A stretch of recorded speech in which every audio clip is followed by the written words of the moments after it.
തിരുവനന്തപുരം പൊഴിയൂരിൽ കടലാക്രമണം രൂക്ഷമാണ്. ഇന്നലെ നിരവധി കുടുംബങ്ങളെയാണ് മാറ്റിപ്പാർപ്പിച്ചത്. ഇന്നും കടലാക്രമണ സാധ്യതയുണ്ടെന്ന മുന്നറിയിപ്പിനെ തുടർന്ന് കനത്ത ജാഗ്രതയിലാണ് തീരം. പൊഴിയൂരിൽ നിന്ന് വിശദാംശങ്ങളുമായി ശാലിനി ചേരുന്നുണ്ട്. ശാലിനി, ഈ കടലാക്രമണം അത് ഈ കള്ളക്കടൽ എന്നുള്ള പ്രതിഭാസമാണ്, 3 ദിവസം കൂടി നീണ്ടു നിന്നേക്കും എന്നൊക്കെ ഇന്നലെ അങ്ങനെ സൂചനകളൊക്കെ കിട്ടിയിരുന്നു. എന്തായാലും ആളുകളെ മാറ്റിപ്പാർപ്പിച്ചു. കാരണം ഈ തീരദേശവാസികൾ ഒരു പക്ഷേ മാറ്റിപ്പാർപ്പിക്കാൻ അല്ലെങ്കിൽ അങ്ങനെ താൽക്കാലിക ഷെൽട്ടറുകളിലേക്ക് മാറാനൊക്കെ വിസമ്മതിക്കുന്നു എന്നൊരു സാഹചര്യമൊക്കെ ഉണ്ടായിരുന്നു. ഇപ്പോൾ പൊഴിയൂരിൽ നിലവിലെ അവസ്ഥ എന്താണ്?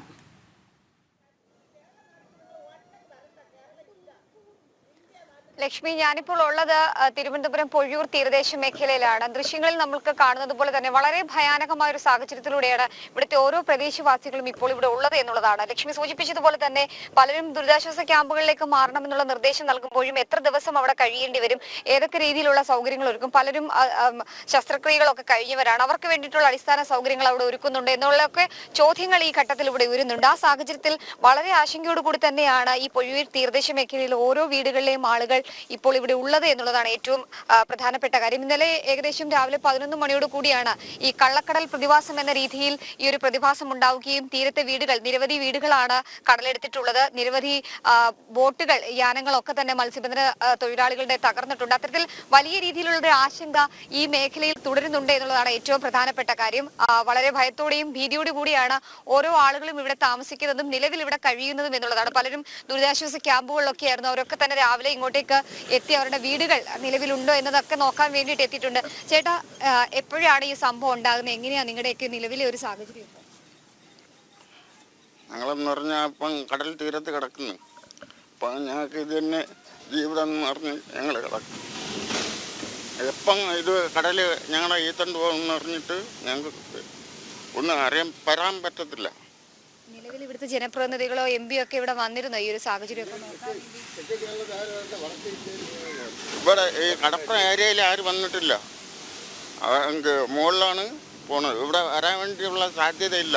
അതുകൊണ്ട് ചേട്ടാ, ആദ്യമായിട്ടാണോ ചേട്ടൻ്റെയൊക്കെ ജീവിതത്തിൽ ഇങ്ങനൊരു വലിയ കടലേറ്റമൊക്കെ ഉണ്ട്? നേരത്തെ ഇങ്ങനെ ഉണ്ടാകാറുണ്ടോ? ഇങ്ങനെ ഇന്നലെ എങ്ങനെയുണ്ടായി? ഇന്നലത്തെ സംഭവം എങ്ങനെയായിരുന്നു? 11 മണിക്ക് തുടങ്ങിയതാണ്. 11 മണിക്ക് തുടങ്ങി, അത് രാത്രിയാണ് ഇതെല്ലാം സംഭവിച്ചത്. ഇവിടെ പല വീട്ടമ്മമാരും അമ്മമാരും ഒക്കെ പ്രായമായവരും ഒക്കെ ഉണ്ട്. വളരെയധികം ദുരിതത്തിലാണ്. അമ്മ, അത് ആദ്യമായിട്ടാണോ എങ്ങനെയാ ഈ സംഭവം ഉണ്ടായത്? ഈ സംഭവം വർഷകാലങ്ങളായിട്ട് ഈ കേരള ആൾക്കാർ ഇങ്ങോട്ട് കയറുള്ള, കേന്ദ്രക്കാർ ഇവിടോട്ട് വരൂല്ല, ആരെയും നോക്കണതില്ല. ഇവിടുത്തെ നിലവിൽ തെരഞ്ഞെടുപ്പൊക്കെയാണ്. അപ്പം ഇന്നലെ ഈ സംഭവം ഉണ്ടാകുന്ന സമയത്ത് അമ്മയൊക്കെ ഇവിടെ തന്നെ വീട്ടിൽ തന്നെ ഉണ്ട്. ഞങ്ങൾ കടയിലൊന്നും പോകില്ല. ഞങ്ങൾ വീട്ടിൽ ഇരിക്കുന്നു. കാല് കൈ സ്വാധീനം ഇല്ലാതെ വീട്ടിൽ കിടക്കണം. ഭർത്താവ് കാല് കൈ സ്വാധീനം ഇല്ല, വാ പൊട്ടനാണ്. അങ്ങനെ ഞങ്ങൾ എല്ലാവരും വീട്ടിൽ കിടക്കുമ്പോൾ ഈ പ്രയത്നം ഞങ്ങൾ എവിടെ തുക കൊണ്ട് പോകണം? ഈ സർക്കാരുകാർ ഇവിടെ വന്ന് ഞങ്ങളെ നോക്കിയോ? എന്തെങ്കിലും തിരിഞ്ഞു നോക്കിയോ? അവൻ കസേരയിലിരിക്കണം. അവന്റെ ഭാര്യ മക്കളെ വളർത്താൻ ഞങ്ങൾ ആര് നോക്കണം? പിന്നെ ഞങ്ങൾ അമ്മച്ചിമാരെ ചേച്ചിമാരെ പോളിംഗ് ബൂത്തിൽ ചെല്ലുമ്പോൾ ബാലറ്റ് പേപ്പർ വാങ്ങുമ്പോൾ ഒരു കുത്തരി എവിടെ കുത്തണം? ഞങ്ങള് വരട്ടെ, ഞങ്ങളെല്ലാരും അങ്ങനെ തന്നെ ഞങ്ങൾ ഇരിക്കുള്ളൂ. ഞങ്ങൾ മരിക്കാൻ പോണ ഇവിടെ. പിന്നെ നിങ്ങൾ കേരളത്തിൽ കസേരയിൽ ഇരിക്കണ്ട, ഇറങ്ങിയൊക്കെ പോ. ആണായാലും പെണ്ണായാലും ഇരിക്കണ്ട, ഏത് പാർട്ടി ആയാലും ഇവിടെ ഇരിക്കണ്ട. ഓരോ ദേശവാസികളും പ്രതികരിക്കുന്നത്. കാരണം അവർ നാളുകളായി ഇത്തരത്തിലുള്ള ദുരിതങ്ങൾ അനുഭവിക്കാറുണ്ട്, വിഷമങ്ങൾ ഉണ്ടാകാറുണ്ട്. പക്ഷെ അവിടെയൊന്നും കൃത്യമായിട്ട് ആളുകൾ എത്താറില്ല, അല്ലെങ്കിൽ അവരുടെ ആശങ്കകൾ പരിഹരിക്കാനുള്ള നടപടികൾ സ്വീകരിക്കുന്നില്ല എന്നുള്ളതാണ് ഇവിടുത്തെ പ്രദേശവാസികളൊക്കെ തന്നെ വ്യക്തമാക്കുന്നത്. പലരും ഇവിടെ താമസിക്കുന്നത് ആശങ്കയോടുകൂടിയാണ്. ചേട്ടാ, നിങ്ങളുടെയൊക്കെ വീട് കടലെടുത്തോ? എൻ്റെ വീട് അത് തന്നെ, എൻ്റെ വീട് തന്നെ. അത് മടങ്ങിയെടുക്കാൻ ഒരു ഭവനം തന്നെ വേണം ഞങ്ങൾക്ക്. പണവും സ്വത്തും വേണ്ട ഞങ്ങൾക്ക്. മടങ്ങിയെടുക്കാൻ ഞങ്ങൾക്ക് മക്കൾക്ക് ഒരു ഭവനം വേണം, വേറെ ഒന്നും വേണ്ട ഞങ്ങൾക്ക്. രാത്രിയൊക്കെ ഉറങ്ങാനൊക്കെ പറ്റി? ഉറങ്ങിയില്ല, ഞങ്ങൾ മുകളിലാണ് പോയി ഉറങ്ങി. 3 മക്കളുണ്ട് എനിക്ക്. എൻ്റെ ഭർത്താവ് ഇതാണ്ട് എൻ്റെ ഒരു മോനിക്ക്. ഞങ്ങൾ ഇവിടെ കിടന്നില്ല. എൻ്റെ മോളെ പേടിച്ച് കെസി അമ്മ പോവാൻ ഇന്നലെ ഉച്ചയ്ക്കേ എന്നെ കിടന്ന് വിളിച്ചു. സൂചിപ്പിക്കുന്ന പോലെയാണ്, ഉറങ്ങാൻ പോലും കഴിയാത്ത രീതിയിലുള്ള ആശങ്കാജനകമായ സാഹചര്യം. പക്ഷേ ദൃശ്യങ്ങൾ കൂടുതൽ പ്രേക്ഷകരിലേക്ക് എത്തിക്കുമ്പോൾ എത്രത്തോളം ആഘാതം ഉണ്ടായിട്ടുണ്ട് പൊഴിയൂരടക്കമുള്ള മേഖലയിൽ എന്നുള്ളതാണ്. 3 ദിവസം കൂടി ഈ ഒരു പ്രതിഭാസം തുടരുമെന്നുള്ളതാണ് കേന്ദ്ര കാലാവസ്ഥാ നിരീക്ഷണ കേന്ദ്രം, ഒപ്പം തന്നെ സംസ്ഥാന ദുരന്ത നിവാരണ അതോറിറ്റി, ജില്ലാ ഭരണകൂടം ഒക്കെ തന്നെ ഇവർക്ക് മുന്നറിയിപ്പ് നൽകുന്നത്. സുരക്ഷിത സ്ഥാനങ്ങളിലേക്ക് മാറണം, തിരിച്ചെത്തുമ്പോൾ അവരുടെ വീടുകളും അവർ ഇത്രയും നാൾ ഉണ്ടാക്കിയ അവരുടെ ആയുസിന്റെ പകുതി മുക്കാലും അവർ ചെലവാക്കിയ അവരുടെ വീടും സ്വത്തും ഇവിടെ ഉണ്ടാകുമോ എന്നുള്ളൊരു ആശങ്ക പലരും പങ്കുവെക്കുന്നുണ്ട്. ചേട്ടാ, എങ്ങനെയാ നിലവിൽ ഇപ്പോഴത്തെ പൊഴിയൂർ ഒരു സാഹചര്യം കൂടുകയാണോ? പറയുന്നു ഇന്നലെ രാവിലെ 11:30 തുടങ്ങിയതാണ്.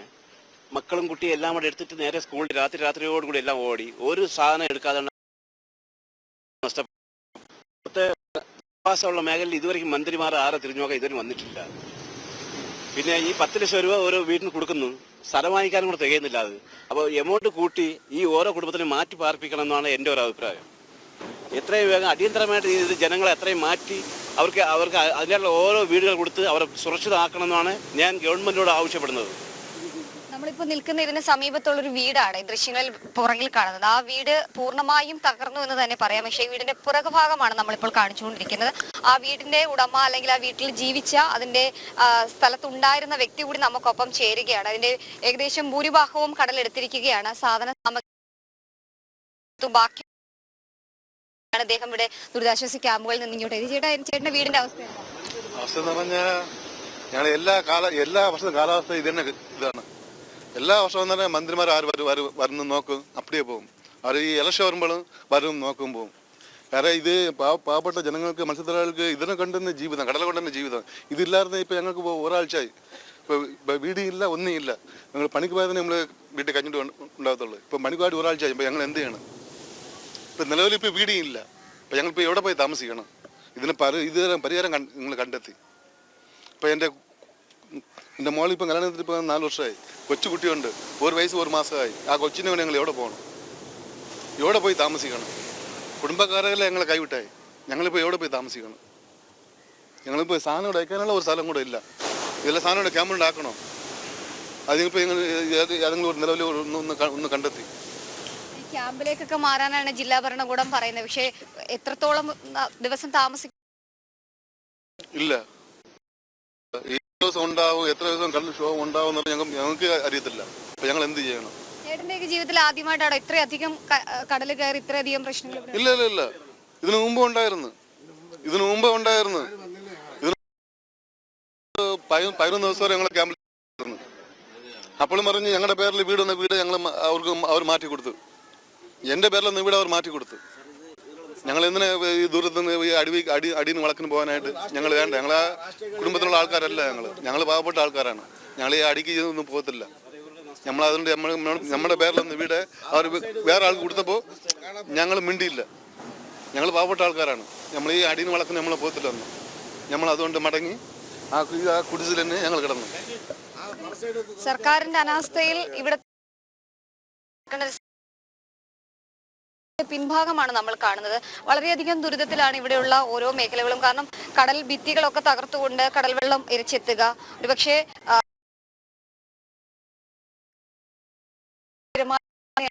ഇവിടെ ഈ കടലെടുത്ത് എത്തിയത്. ഈ വീടുകളൊക്കെ ഇന്നലത്തെ ഈ കടൽക്ഷോഭത്തിൽ ഇല്ലാണ്ടായവയാണ്. ഈ വീടുകളിലൊക്കെ ആളുകൾ താമസിച്ചിരുന്ന ഒരു വീടാണ്. അത്തരത്തിൽ ഈ വീടുകളിലൊക്കെ തന്നെ ആൾക്കാരുണ്ടായിരുന്നു. അവരൊക്കെ തന്നെ ഈ ഒരു ചെറിയ കടലേറ്റം ഉണ്ടായപ്പോൾ തന്നെ ആ വീട്ടിൽ നിന്ന് ഇറങ്ങി ഓടി ജീവൻ കയ്യിൽ പിടിച്ചു പോയ ആളുകളാണ്. നമുക്കറിയാം, വീടിന് മേൽക്കൂരയില്ല, പൂർണ്ണമായും തകർന്ന സാഹചര്യം. ഇവിടെ താമസക്കാരുണ്ടായിരുന്നു, ഇവിടെ കുഞ്ഞു കുട്ടികൾ അടക്കമുള്ളവരുണ്ടായിരുന്നു.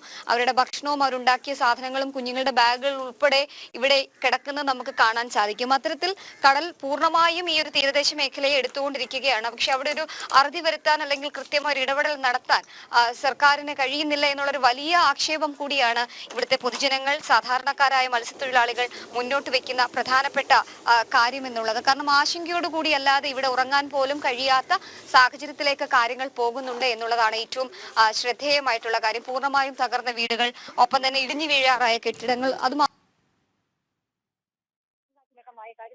കാണുന്നത് പോലെ തന്നെ കടൽ കയറി ഇത്തരത്തിൽ വീടുകൾ ഇവിടെ കാണുന്നത് പോലെ തന്നെ കടൽ കയറി ഇത്തരത്തിൽ വീടുകൾ നിരവധിയായി നശിച്ചിട്ടുണ്ട്. ആളുകൾക്ക് രാത്രി കിടക്കാൻ സ്ഥലമില്ല.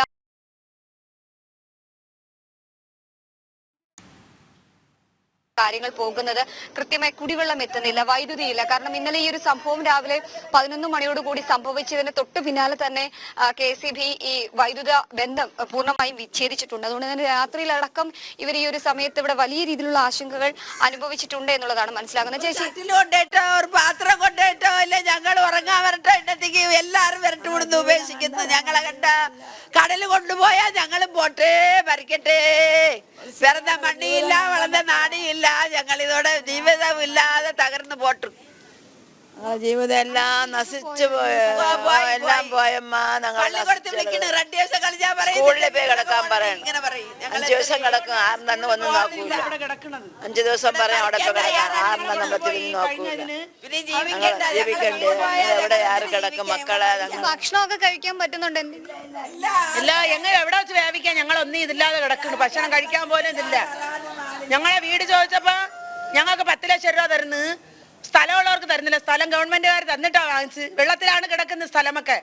ഗവൺമെന്റുകാർ തരാതെ നമ്മുടെ പൈസയിലല്ലോ, നമ്മുടെ ഭവനം കൊടുത്തല്ലേ ഭവനം ചോദിക്കുന്നു. അവർ ഈ സ്ഥലം കണ്ടിട്ട് തരുന്നില്ല, ഭവനം തരുന്നില്ല. സ്ഥലം ഞങ്ങള് കട വാങ്ങിച്ചിട്ടിട്ട് കടത്തിൽ കിടന്ന് നീന്തുന്നു, സ്ഥലം വാങ്ങിച്ചിട്ടിട്ട്. ഇപ്പൊ ഗവൺമെന്റുകാർ വീടിനാണ് ഞങ്ങൾ വീട് ചോദിക്കുന്നത്. അവര് സ്ഥലം കിടക്കണോണ്ട് ഞങ്ങൾക്ക് വീട് തരുന്നില്ല. ആശങ്കയോട് കൂടിയാണ്. കാരണം ഈ അമ്മമാരൊക്കെ പ്രായമായവരാണ്, ആരോഗ്യ പ്രശ്നങ്ങളുള്ളവരാണ്. അവരൊക്കെയാണ് ദൃശ്യങ്ങളിൽ കാണുന്നത് പോലെ തന്നെ ഇത്തരത്തിൽ ബുദ്ധിമുട്ടുന്ന മണലിനകത്ത് അല്ലെങ്കിൽ ചെളിവെള്ളത്തിൽ കിടക്കേണ്ട സാഹചര്യത്തിലേക്ക് കാര്യങ്ങൾ എത്തുന്നത്. തെരഞ്ഞെടുപ്പ് കാലമാണ്, സ്വാഭാവികമായും സ്ഥാനാർത്ഥികളെല്ലാം ഇവിടെ എത്തുന്നുണ്ട്. കഴിഞ്ഞ ദിവസം അടക്കം രാജീവ് ചന്ദ്രശേഖർ ഇവിടെ എത്തി ഈ അമ്മമാർക്കൊക്കെ ഉറപ്പ് നൽകിയതാണ്. പക്ഷേ ആ ഉറപ്പ് വാക്കായി അതിന്റെ നടപടിക്രമങ്ങൾ പുരോഗമിക്കുന്നതിനിടയിൽ തന്നെയാണ് ഇത്തരത്തിൽ ഈ വീട് അല്ലെങ്കിൽ ഇവിടെ ഇത്തരത്തിൽ വീണ്ടും ഒരു കടൽക്ഷോഭം ഉണ്ടാകുന്നത്. പക്ഷേ സിറ്റിംഗ് MP കഴിഞ്ഞ 15 വർഷമായി ഇവിടെ ഉണ്ടായിരുന്ന MPO അല്ലെങ്കിൽ സ്ഥലം MLA ഒന്നും തന്നെ അവരെ കൃത്യമായി പരിഗണിച്ചിരുന്നില്ല എന്നുള്ളതാണ് അവർ അറിയിക്കുന്നത്. ഇപ്പോൾ നമ്മൾ കഴിഞ്ഞ തൊട്ടു മുൻപ് സംസാരിച്ച വ്യക്തിയുടെ വീടാണിത്. ഈ വീടിന്റെ അവസ്ഥയാണ്, വീടിനുള്ളിൽ നിന്നുള്ള കാഴ്ചകൾ കൂടിയാണ് നമ്മളിപ്പോൾ കാണുന്നത്. പൂർണ്ണമായും കടലെടുത്തൊരു സാഹചര്യം ഇവിടെ ഉണ്ട്.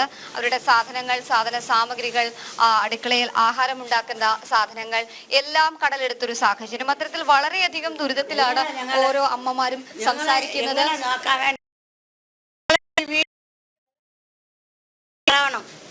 ഞങ്ങൾക്ക് ഈ വീട്ടിൽ 3 കുടുംബം നോക്കുന്നു. അപ്പൊ ഞങ്ങൾ എങ്ങനെ ജീവിക്കും? ഇവന് വോട്ടിട്ട് പറയുമ്പോ ഞങ്ങൾ വോട്ടിട്ട് എന്നാ കൊടുക്കുന്നു.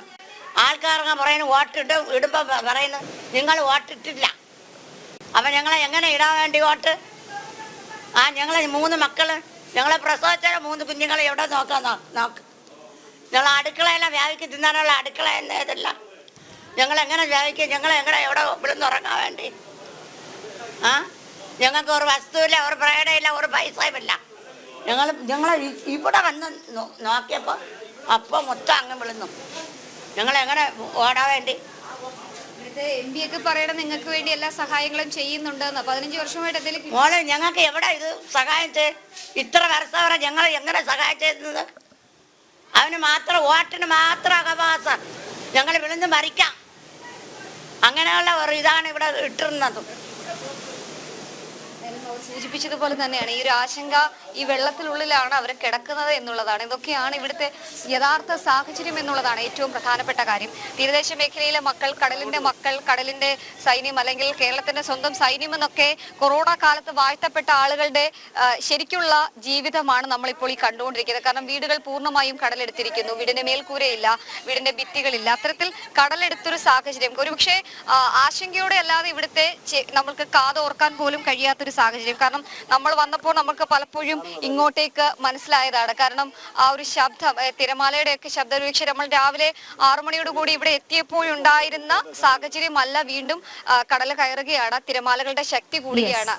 1.5 മീറ്ററിന് മുകളിലേക്ക് തീരദേശ മേഖലകളിൽ, പ്രത്യേകിച്ച് പൊഴിയൂർ ഉൾപ്പെടെയുള്ള മേഖലകൾ, പൂവാർ ഉൾപ്പെടെയുള്ള മേഖലകളിലൊക്കെ തന്നെ ആശങ്കാജനകമായ രീതിയിൽ തിരമാല ഉണ്ടാകും എന്നുള്ളതാണ്. 3 ദിവസം കൂടി ഒരു പ്രതിഭാസം തുടരുമെന്നുള്ളതാണ്. പക്ഷെ 3 ദിവസം കൂടി ഒരു പ്രതിഭാസം തുടരുമ്പോൾ എത്ര വീടുകൾ തീരദേശ മേഖലയിൽ ഇനി അവശേഷിക്കും? ഇവരുടെയൊക്കെ ജീവിതം ഇനി എന്താകും എന്നുള്ളൊരു ചോദ്യം കൂടിയാണ് ഈ ഘട്ടത്തിൽ മുന്നോട്ട് വെക്കുന്നത്. പ്രതിഭാസമാണ്, സുനാമിക്ക് സമാനമായി തിരമാലകൾ ഉണ്ടാകുമെന്നുള്ളതാണ്. അതുകൊണ്ട് തന്നെ ഇന്നലെ ഈ ഒരു പ്രതിഭാസം ഉണ്ടായപ്പോൾ മുതൽക്ക് തന്നെ മത്സ്യബന്ധന വലകളും മത്സ്യബന്ധന യാനങ്ങളും ഉൾപ്പെടെ നശിക്കുന്ന ഒരു സാഹചര്യം ഉണ്ടായിരുന്നു. പൊഴിയൂരിൽ ഇപ്പോഴും കടലാക്രമണം രൂക്ഷമാണ്. നിരവധി കുടുംബങ്ങളെ മാറ്റിപ്പാർപ്പിച്ചു. അവിടെ ഉള്ള കുടുംബങ്ങളൊക്കെ വലിയ ആശങ്കയിലാണ്. സർക്കാരിനെതിരെ വലിയ രീതിയിൽ പ്രതിഷേധിക്കുന്ന സാഹചര്യമുണ്ട്. ശാലിനിയാണ് അവിടെ നേരിട്ട പൊഴിയൂരിൽ നിന്ന് വിവരങ്ങൾ നൽകിക്കൊണ്ടിരുന്നത്.